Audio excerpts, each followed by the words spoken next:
আসসালামু আলাইকুম আমার প্রিয় বন্ধুরা, সবাই কেমন আছেন? আবার আপনাদের মাঝে নতুন একটি রেসিপি নিয়ে হাজির হলাম। আজকের রেসিপি হচ্ছে বেগুন ভুনা রেসিপি। তো আমি একটা বেগুন নিয়েছি, গোল গোল করে কেটে নিয়েছি। নেওয়ার পরে আমি এখানে ভালো করে ধুয়ে এখন লবণ আর হলুদটাকে মেখে নেব। তো হলুদ মাখা শেষ, এখন আমি একটা প্যান বসিয়ে দেবো। প্যান গরম হয়ে আসলে আমি এখানে দিয়ে দেবো তেল। তেলটা যখন গরম হয়ে আসবে আমি এক এক করে সব বেগুন দিয়ে দেবো।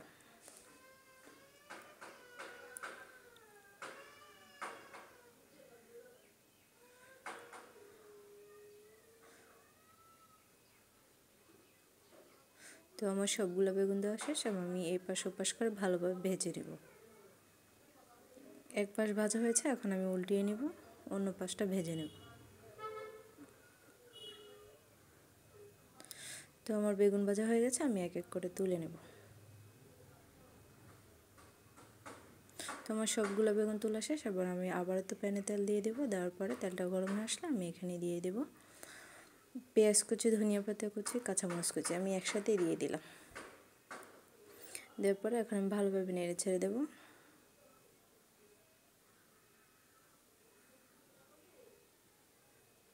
ভালোভাবে নেড়ে ছেড়ে যখন আমার ব্রাউন কালার হয়ে আসবে তখন আমি এখানে অ্যাড করে দেব রসুনের পেস্ট, জিরে ধনিয়া গুঁড়ো দিয়ে দিলাম। রসুনের পেস্ট দেওয়ার পরে একটু নেড়ে ছেড়ে দেবো, দিয়ে দেবো জিরে ধনিয়া গুঁড়ো,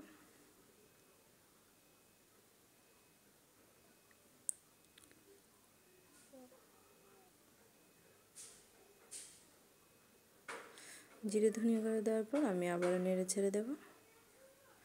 দিয়ে দেব হলুদ গুঁড়ো, দিয়ে দেব হালকা মরিচ গুঁড়ো, যেহেতু কাঁচামরিচ দিয়েছি আমি এখানে হালকা মরিচ গুঁড়ো দেবো। দেওয়ার পরে এবার দিয়ে দেব স্বাদ অনুযায়ী লবণ।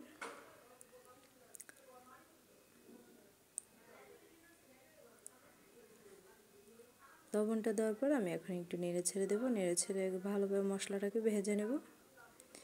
তো মশলাটা যেন পুড়ে না যায় তার জন্য আমি এখানে অ্যাড করে দেব পানি।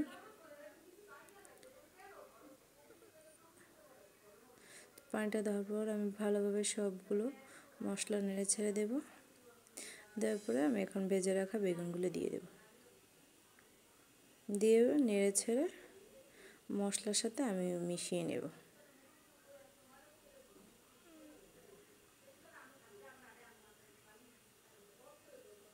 তো আমি বেগুনটাকে এই পানিতেই আমি রান্না করে নেব। আমার কাছে এই বেগুন ভুনাটা এত মজা লাগে কি বলবো, আমাদের বাসার সবার এত পছন্দের খাবার।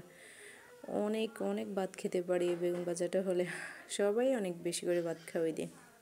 তো হয়ে গেল আমার বেগুন ভাজা ভুনার রেসিপি। তো আমার বেগুন ভুনার রেসিপিটি কেমন হয়েছে সবাই কমেন্ট বক্সে বলবেন। ভালো থাকবেন, সবাইকে বিদায় জানিয়ে আল্লাহ হাফিজ।